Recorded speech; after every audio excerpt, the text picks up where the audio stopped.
Amang Diyos, amin kami po'y lumalapit sa inyo. Humihiling kami na kausapin niyo po kami sa isang simpleng paraan. Nawa po, Panginoon, ay mapagpala kami sa inyong ibibigay sa aming mensahe.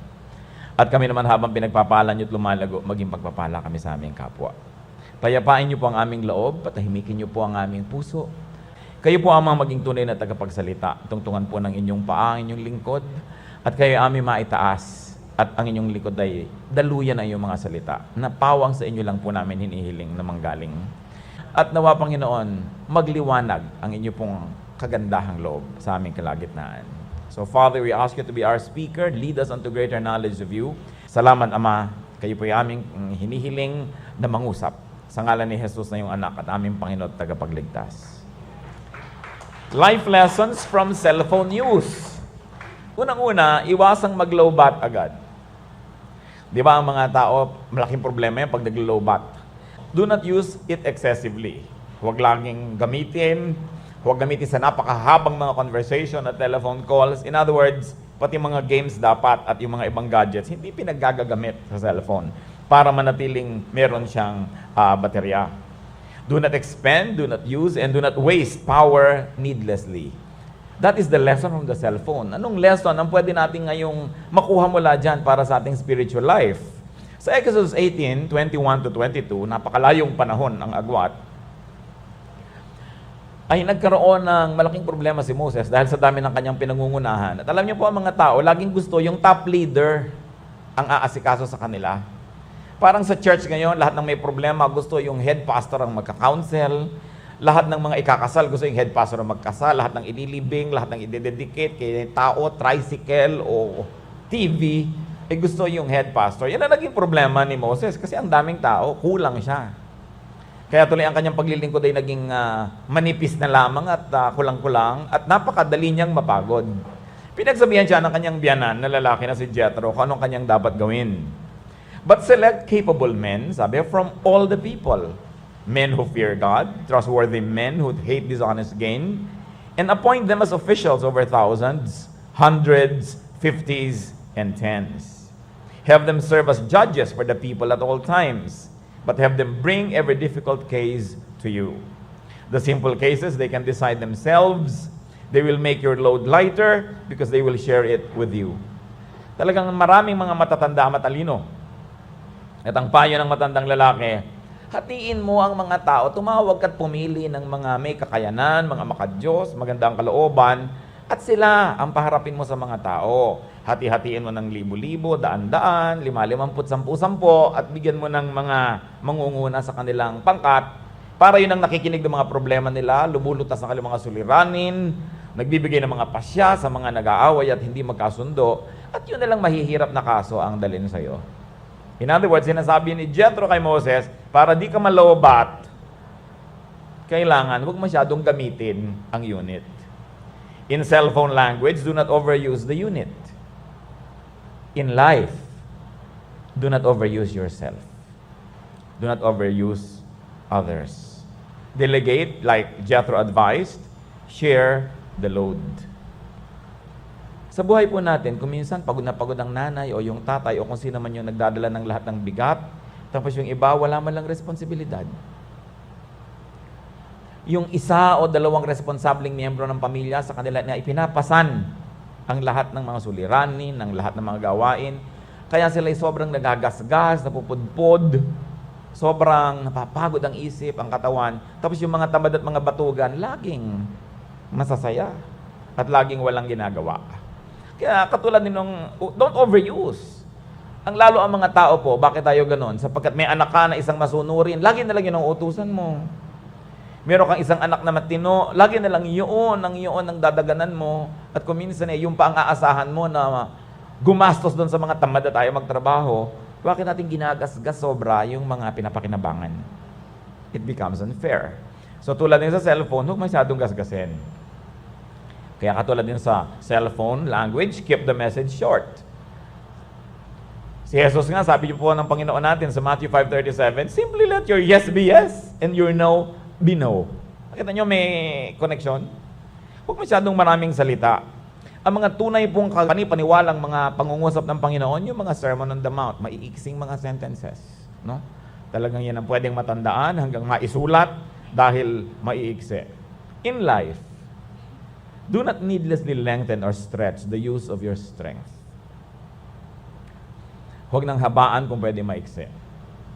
Kaya mag-save sa pagtatrabaho. Alam niyo pang isa sa mga pinagtatakahan ko at madalas ikinalulungkot, napakaraming tao sa Pilipinas, lalo ang mga ginang, ubod ng daming oras na uubos sa paglalaba.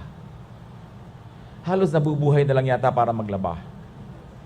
Lalo na nung araw na nilalaban pa yan, ikinukula, pinapalo-palo pa, inaalmirol, talagang wala ka nang gagawin kundi maglaba. No? Yun lang ba ang buhay? Bagamat mahalaga yung gawain na yon. Yung mga nagluluto, magluluto yan, pagkakain ng mga tao, pagkaligpit, maya-maya, lutuan na naman.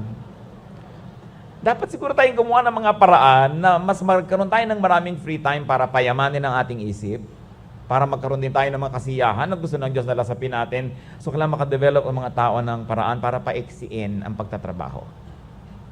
Tulad ng pagpapaiksi ng mga mensahe sa cellphone. Nung araw, meron kaming bahay sa Pasay. Ito yung lalang dudungaw ako. Walang ginagawa ang mga tao. Sa buong paligid ko, di maglaba. Labahan ng labahan ng labahan. Sabi ko, tumanda na ang mga ito at mamamatay na ng kalalaba. Bagamat hindi yan masama, hindi mabuti ka tayo, mahilig sa malilinis, sa mga damit. Pero hindi lang yun ang buhay. Ang buhay ay hindi lang sa mga household chores. Kaya dapat din ang ating mga nanay, ang ating mga ate, o kung sino man ang masisipag sa bahay, tulungan para makalaya sila sa anghahabang trabaho. Magkaroon sila ng panahon na palaguin ang kanilang isip, ang kanilang personalidad para yung buong pagkatao na inilaan sa kanila ng Diyos ay maabot nila sa buhay na ito. Isa pa po nating matututunan dyan sa sinasabi sa cellphone, keep the message simple. Hindi yung mga long sentences, hindi ang daming pinag-uusapan, tapos saka papalit-palitan nyo ng message, hindi nyo na alam kung ano pinag-uusapan nyo. So tanungan kayo ng tanungan, lalong humahaba, lalong dumadami ang gastos. Sa panalangin din, ang turo ng Panginoon sa Matthew 6:7-8, and when you pray, do not keep on babbling like pagans, for they think they will be heard for their many words. Do not be like them, for your Father knows what you need before you ask Him. Hindi po natin pwedeng itumbas sa haba ng mga dasal ang kabanalan ng isang tao. So kung pwede nyo masabi sa konting salita at konting dasal, tapos na, meron na kayo ibang oras para may gawin ng ibang bagay. Maging ang Diyos ay hindi niya gustong pagkakahabang mga panalangin. Kailangan meron din tayong gawing iba sa buhay. So pinag-aaralan natin, like the cellphone, to keep our messages simple. Kahit sa mga pulpit, di ba, ang paborito yung mga pastor, yung maiiksi ang mensahe. Ayaw ng mga kongregasyon nung inabot na sila ng gutom, naubos na lahat ng candy sa bag, hindi pa tapos ang mensahe. No? Nag-eskrima na ang mga mata ng mga member, nagtitingin na.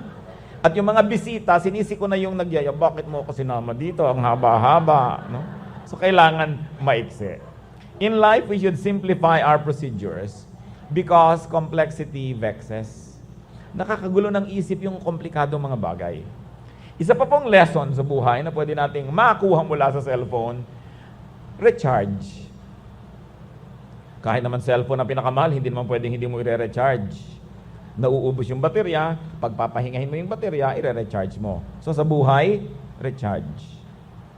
Magpahinga. Hindi ko po alam kung ang problema nyo ay sobra kayo nagpapahinga o sobra kayo mga pagod. Pero kung sakali man na sobra kayo napapagod, hindi po kabanalan yan. Hindi ikinalulugod ng Diyos ang sobrang pagpapagod. Kaya nga siya na mismo ang nag-utos ng araw ng pahinga. Leviticus 23 verse 3, there are 6 days when you may work, but the 7th day is Sabbath of rest. Napakabait po ng ating Diyos, no? Pati ang pahinga inuutos. Nakakita ba kayo ng amo na inuutos ang pahinga? Kailangan magpapahinga ka. May parusa pag hindi ka nagpahinga. No? Pero ang Diyos sabi, kailangan magpapahinga ka.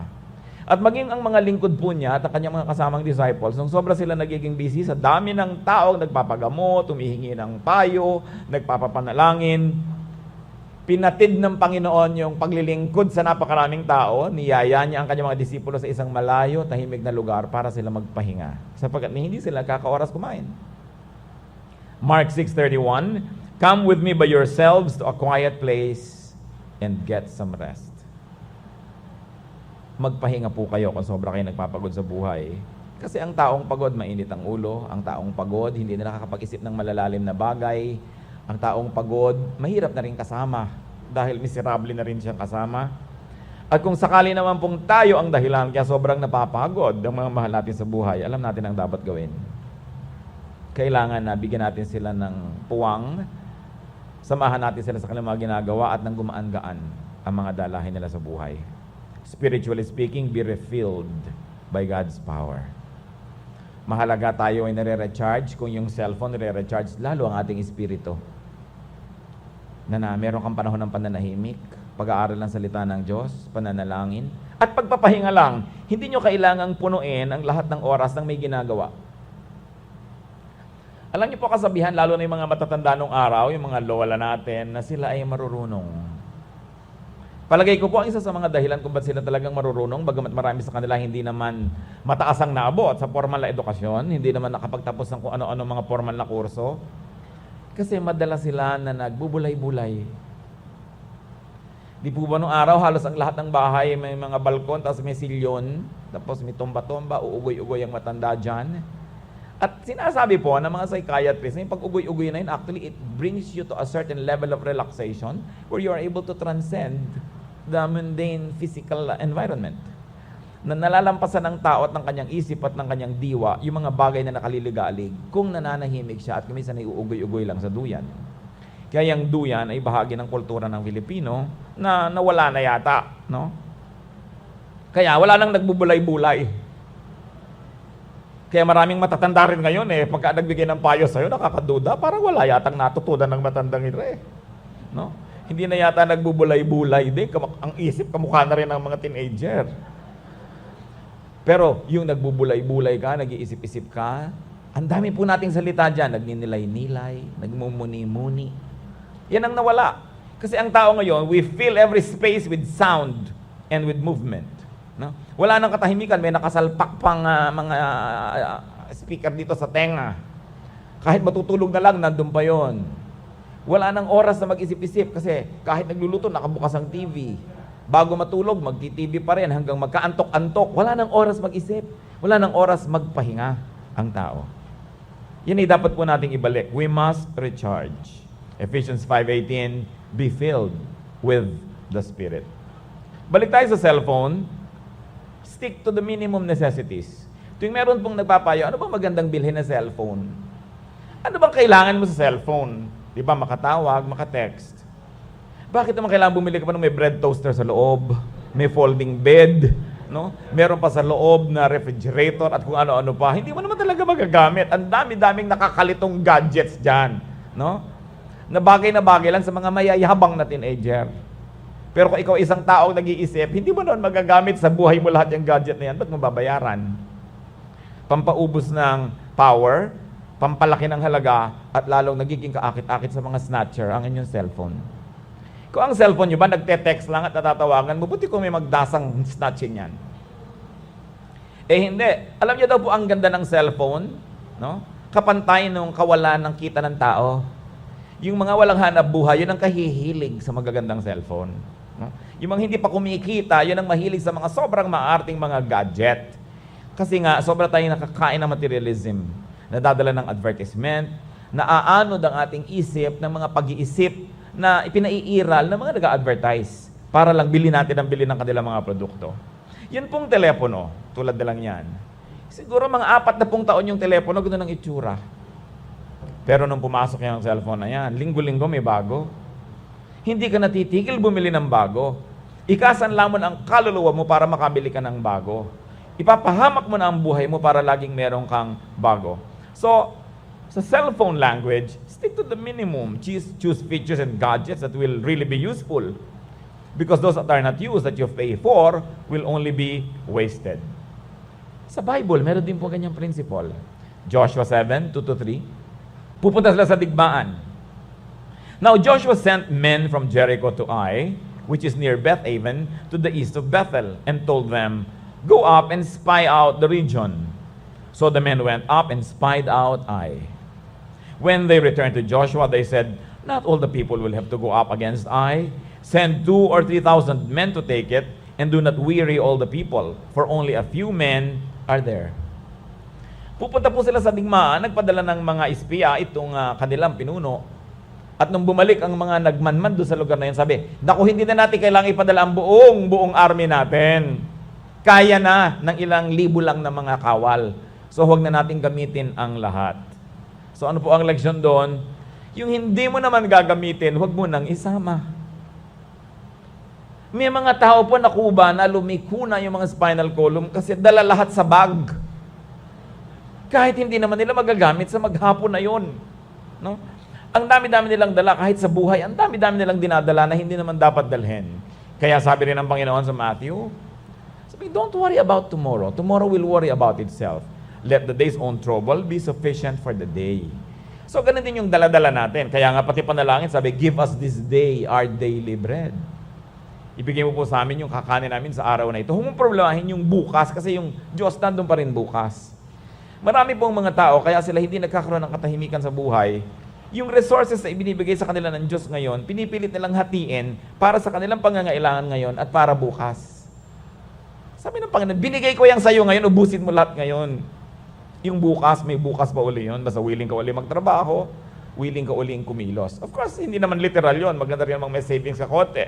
Ang pinag-uusapan lang, huwag mong sobrang pag-isipan yung konting need mo, ang dami-dami mong ina-allocate na resources. Ang dami-dami mong dinadala. So, simplify. Sa buhay natin, have only what it takes to accomplish the work. Be efficient. Bakit nga po ba halimbawa, marami mga opisina na lulugi, ang dami-daming empleyado na wala namang ginagawa. Yung isa taga-tatak ng ganito, yung isa taga-staple sa banda doon. Bakit kailangan 5 empleyado to kaya naman gawin ng 2? Then sweldohan mo yung 2 ng mas malaki-laki. Kaya nakita po natin yung principle sa Bible, huwag nang dalhin ang buong hukbo. Konti na lang kasi kaya na ng konti.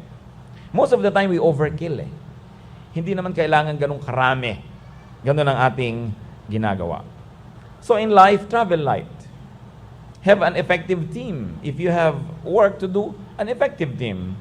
And define what is really needed from what is wanted. Magkaiba po yung gusto sa kailangan. Ang madalas nalilito ang tao kung ano yung kailangan at kung ano ang gusto.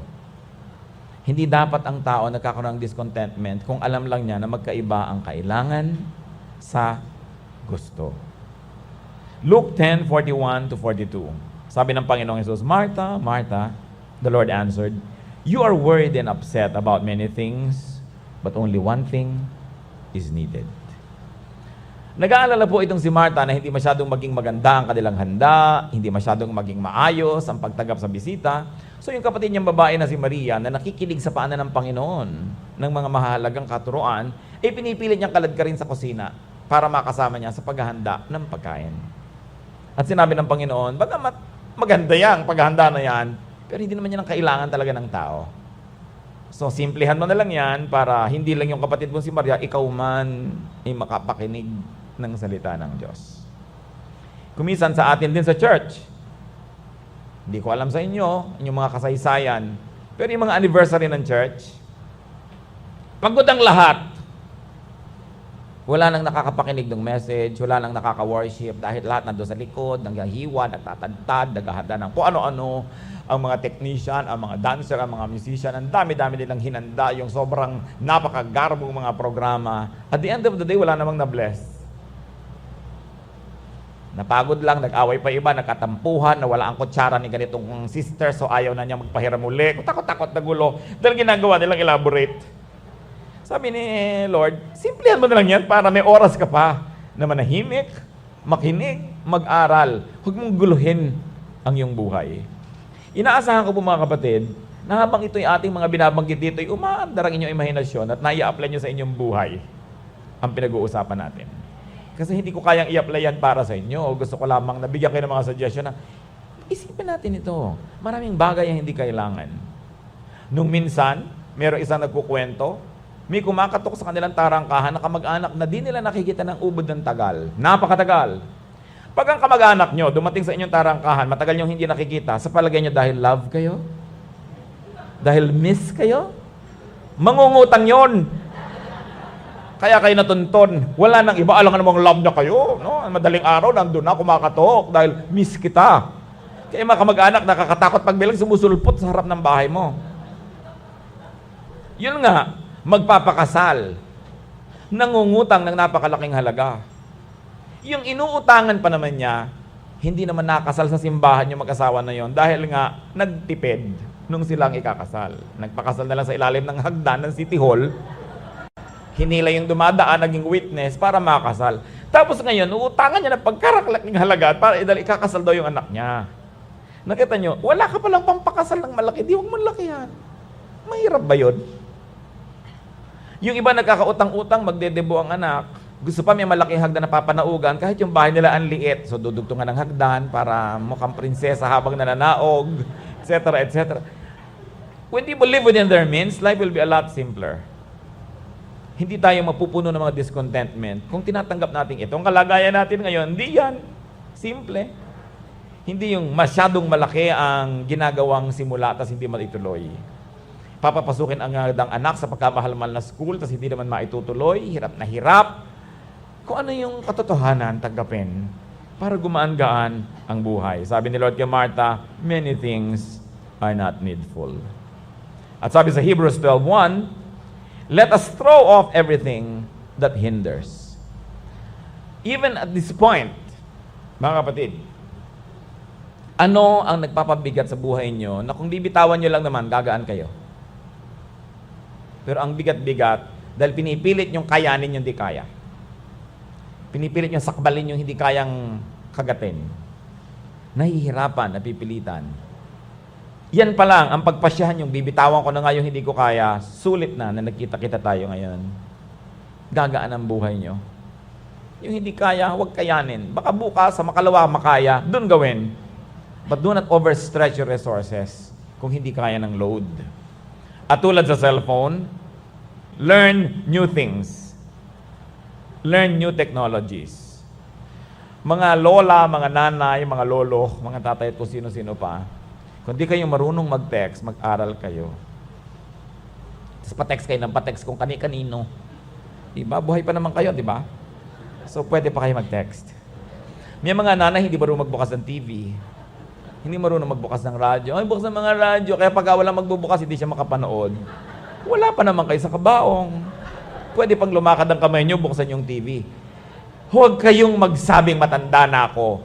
Kung umiinom pa kayo ng tubig, kumakain pa kayo ng kanin, hindi pa kayo matanda. Dapat matuto pa tayo. Kasi alangan namang lagi na lang kayo aasa sa iba. Tapos pagka wala yung iba, hindi kayo makapanood, wala kayong magawa, hindi kayo aandar.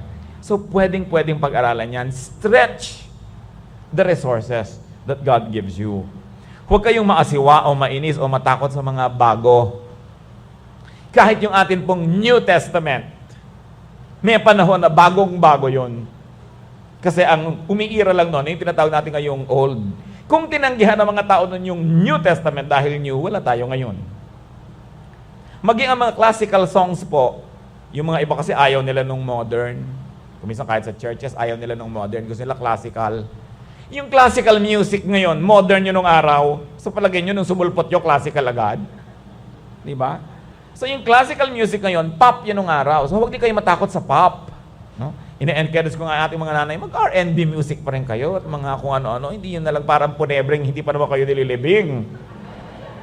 Kailangan ng tao yung bawat araw na binibigay sa atin ng Diyos, lasapin natin. Huwag po tayong mabuhay sa nakaraan at maging sentimental tuwing lulubog ang araw, puro lungkot, puro pag-alala ng mga good old days, mga lumipas.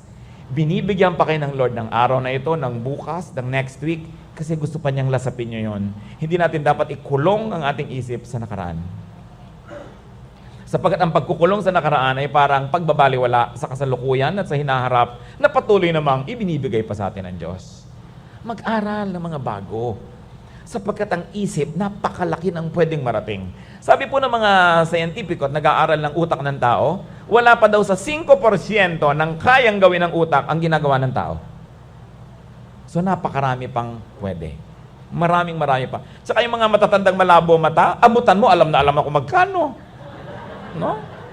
Yung mga sabi mo, makakalimutin, tandang-tanda kung sinong nagbigay, kung sinong hindi, magkano binigay na gano'n. So, hindi yan totoo. No? Yung isip natin, paandarin natin, practicein ang practicein. Alam niyo kung ba't ko ito sinasabi? Lalo sa mga mahal natin ng mga senior citizens, hindi para kayo laitin o ipahiya. Kasi gusto pa kayo mag-enjoy sa buhay eh. At yan ang gusto ng Diyos para sa atin. Kailangan merong mga bagong mga kasiyahan na nalalasap. Age is not an excuse to stop learning. Lamentations 3:22-23. The Lord's compassions never fail. They are new every morning. Great is your faithfulness. Ang Diyos po mahilig sa bago. Kaya pati araw-araw may bagong pagpapala. Merong bagong umaga. Mark 2:22, no one pours new wine into old wineskins. If he does, the wine will burst the skins, and both the wine and the wineskins will be ruined. No, he pours new wine into new wineskins. Wala po sa kultura kasi natin yan yung paglalagay ng alak sa mga balat ng hayop, no? Pero sa Israel, uso yan. Pagka matagal na kasi yung balat ng hayop na pinatuyo, malutong na.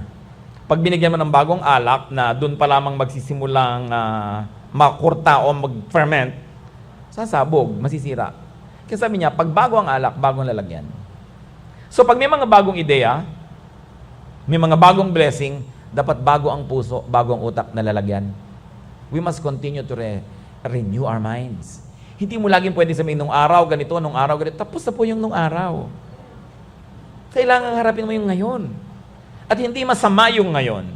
Madalas lang mukhang nagiging masama sapagkat ginagawa nating sumasama pagka ikinokumpara yung noon at ngayon. Sasabihin mo, ang hirap-hirap naman ang buhay ngayon. Mabuti pa nung araw, maghunos dili kayo sa sinasabi nyo. Kasi nung araw, para ka lang mag-init ng kape, magsisiba ka pa ng kahoy, magpaparikit ka pa ng kalan, magigiling ka pa ng kape, talagang kumain ka na ng usok at abo at kung ano, bago ka magkakape. At yung tubig mo na yun, sasalukin mo pa sa balon. Ang banyo nyo nandun sa kaduluduluhan ng bukid. Napakahirap tong araw, huwag yung sabihin mas mahirap. Dali nga noon. No? Sasabihin pa nung iba, buti pa nung araw, maraming nabibili ang pera. Ngayon, wala. Ang tao nga ngayon, pati inumin, binibili. Nung araw, binibili ba yan? Marami tayong binibiling hindi binibili nun. Drinking water. Diba? Nung araw, kahit may buteteng gagano-gano, iniinom mo yan.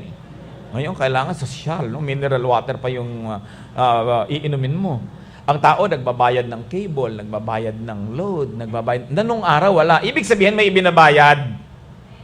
So, mas may pera ang tao ngayon kaysa noon. Huwag kayong reklamo ng reklamong mahirap ang buhay ngayon. Nung araw, ang tao namamatay sa appendicitis. Na nung araw, pagka bigla ka nagka-epilepsy, sabihin matanda, naku, namatanda. Huh? Natamaan ng masabang hangin. So pag may sakit ang matanda noon, wala nalang inaabangan sila kundi mamatay. Kaya ang haba ng hingalo. No? Mga 2-3 araw na hingalo, ang tagal-tagal. Kaya ang mga patay nung araw, ang papangit. Paano 3 araw ka naghihingalo, alangan mo maganda yung bangkay mo? Ngayon, sari-sari ang ginagawa ng tao para pahabain ang buhay. Meron pang painless birth. Halos ngayon napakarami ng painless na everything. Huwag kayong reklamo ng reklamong mahirap ang buhay. Kasi nagmumukha tayong walang utang na loob sa Diyos. Sabi niyo lagi araw-araw, ay, ang sarap ng buhay. No? Nung araw, mayayaman lang nakakapanood ng TV. Ngayon pati magbabalot, nagte-text.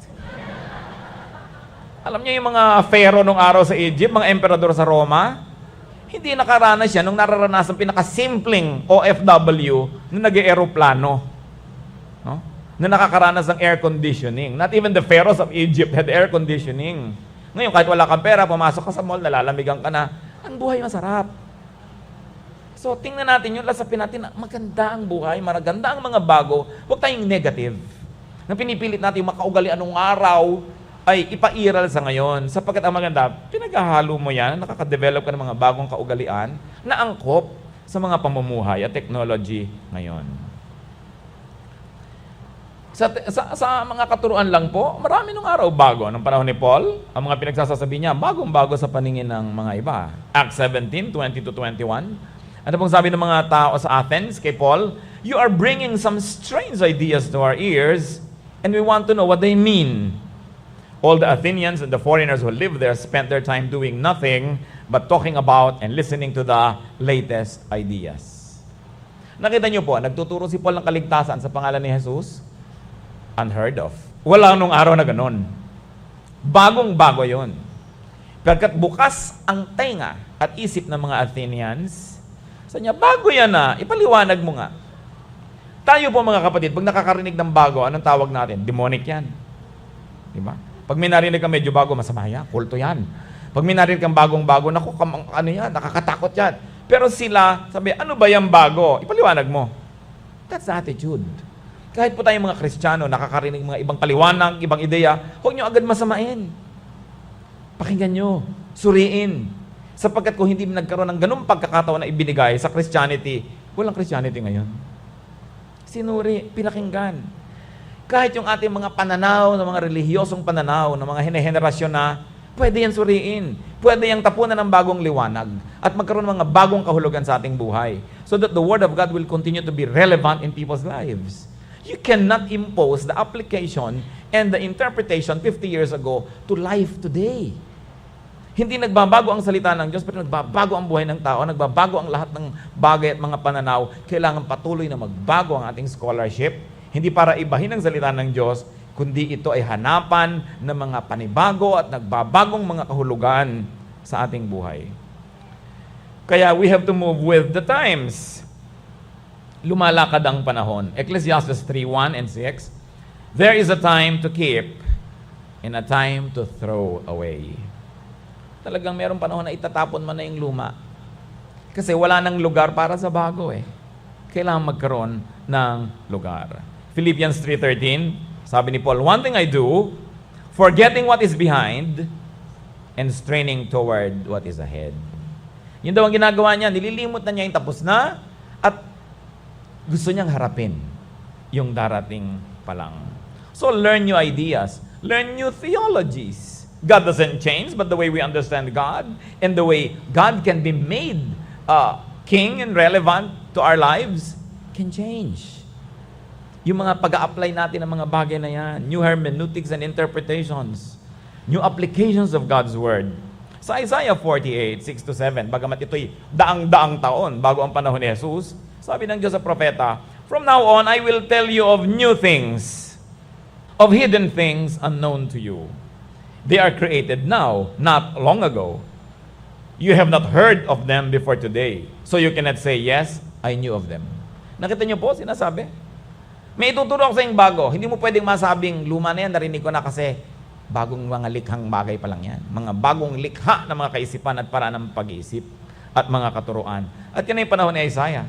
Nung panahon na yun, napakarami na lang antigong paniniwala. Napakarami ng mga paniniwalang nakaukit na sa bato, hindi na pwedeng baguhin. At yun na ang tingin ng iba na kumpletong pagpapahayag ng kalooban ng Diyos. Pero sabi, meron pa.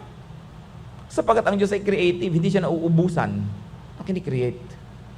Hindi siya nauubusan ng kakayahan na maging bago. Bago ang pananaw, bago ang panglasa, bago ang pag-aangkop. Kaya sa buhay po, laging may papalanta, kumbaga sa halaman, kumbaga sa uso, merong asak na, pawala, papaalis na. Meron namang halaman na malabay siya, katanghali ang tapat ng buhay. Sa fashion naman siya ay usong-uso, siya ang umiiral. Pero lagi po, kung may papawala at paalis, may umiiral, meron ding bagong sumisibol at may bagong paparating. Lahat yan ay bahagi ng buhay at ng walang katapusang pagbabago. Renewal of life. So saan lang ka tayo pipili? Doon ba kayo sasama sa papawala na? O doon sa umuusbong?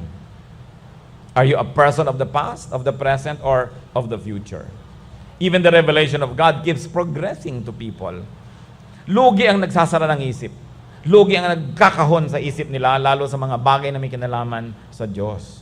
Yung nagsasabing wala ng bagong revelation ng Diyos. Yung nagko-quote sa Revelations 22:18 na wala nang pwede magdagdag. Ang pinag-uusapan po doon yung book ng Revelation. Whoever adds anything to the prophecy of this book. So yung prophecy lang nun, nung book na yon, hindi pinag-uusapan yung buong katotohanan tungkol sa Diyos. Sapagat ang Diyos ay hindi nagtatapos ng kanyang ginagawa. Patuloy siyang nagpapahiwatig, patuloy siyang nagpapakilala. Hindi rin natin maaaring i-apply sa buhay natin yung in-apply ng mga naniniwala sa Diyos 2,000 years ago.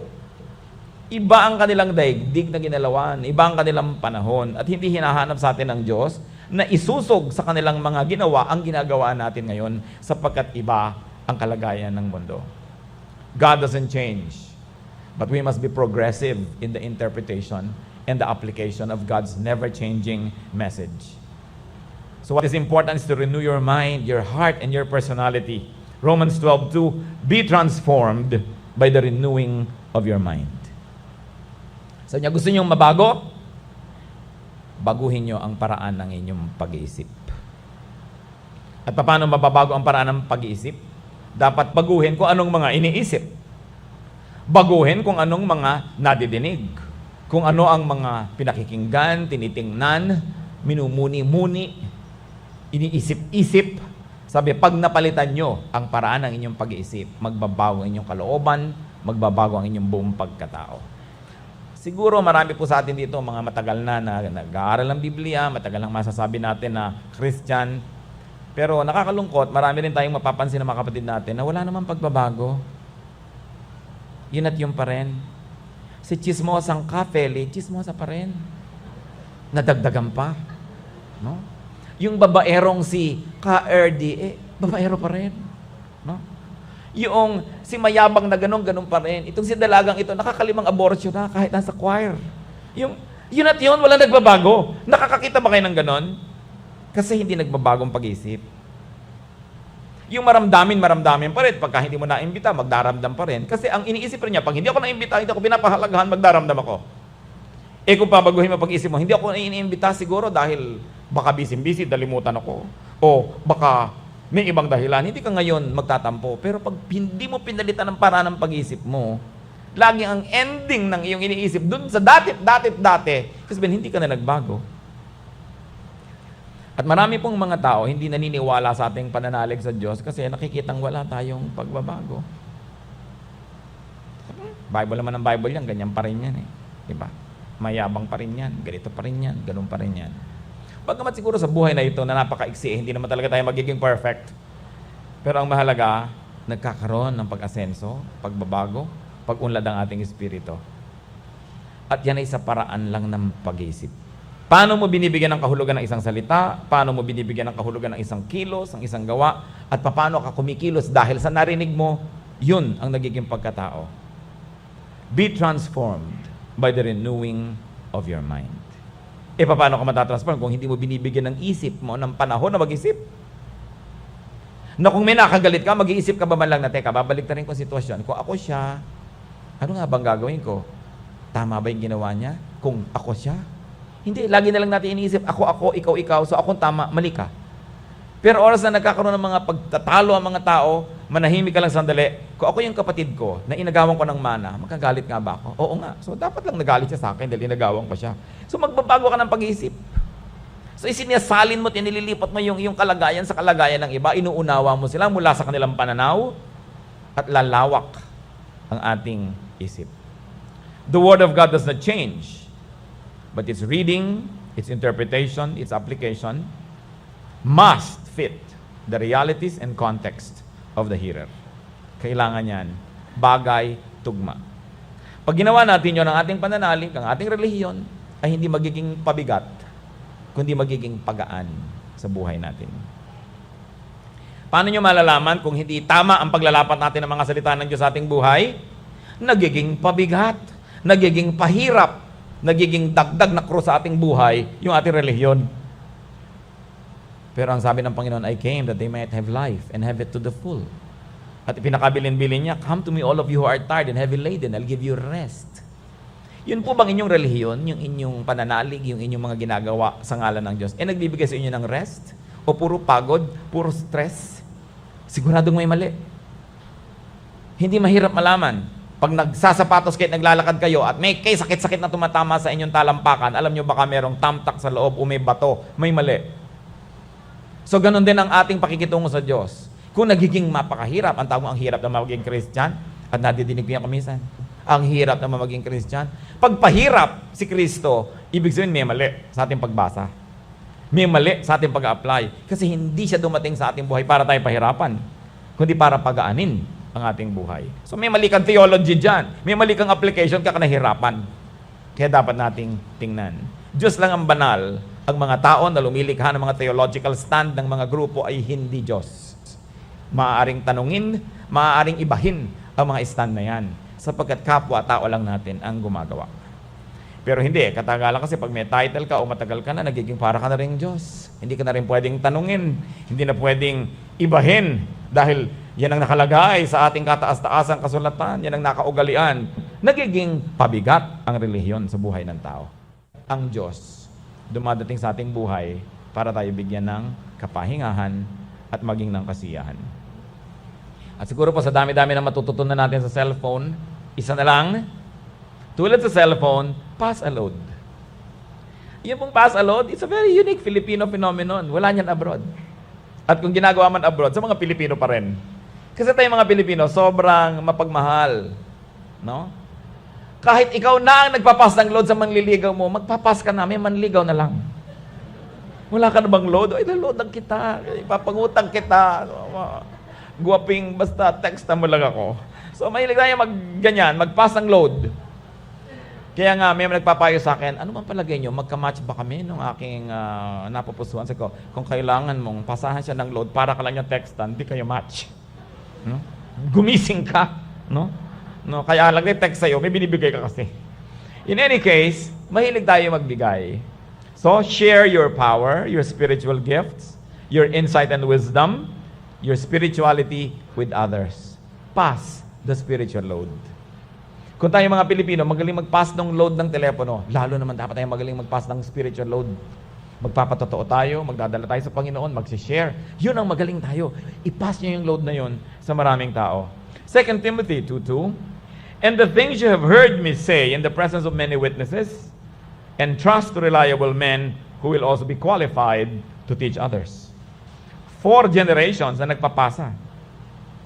Sabi ni Paul, at yung narinig mo mula sa akin na nakarating sa iyo, ituro mo sa mga maaasahang mga tao na pwede pa magturo sa iba. Pass the load. Yung alam natin, nadidinig natin sa Biblia, sa mga churches, sa mga Bible study, pass it on to others. Hindi natin kailangan ng superheroes ng mga missionaries kung ang bawat isa lang nagpapas ng tigkokonting nalalaman nila para tayong mumunting mga asin ng sanlibutan, magkakaroon ng lasa ang lahat. If you will pass your load. Hindi ko alam at hindi ko na kayo tatanungin kung sino nakaranas sa inyo na mag-pass ng load. Pero ang tatanong ko ito, nakapag-pass na ba kayo ng spiritual load? Nadala nyo na ba sa Panginoon yung mga tao? Yung mga alam nyo na i-pass nyo na ba? Yung inyong mga panalangin na i-pass nyo ba? Kaya ko ginawa example yung texting na to. Kasi like tayo nag-text, ngayon siguro you'll never look at texting again in the same way. No? Na pagka nag-recharge kayo, sabi nyo, teka, kailangan na mag-recharge ang espiritu ko. Magko-quiet time ko naman. Mananahimik ako. Dahil pag kami humihingi ng load o nagpapasa ng load kayo, sabi niya, teka, napasa ba ako ng load ng mga katuroan ng Diyos? Ng mga kanyang mga itinuturo para tayo gumaan ng buhay? Lahat ng mga bagay na yan, mga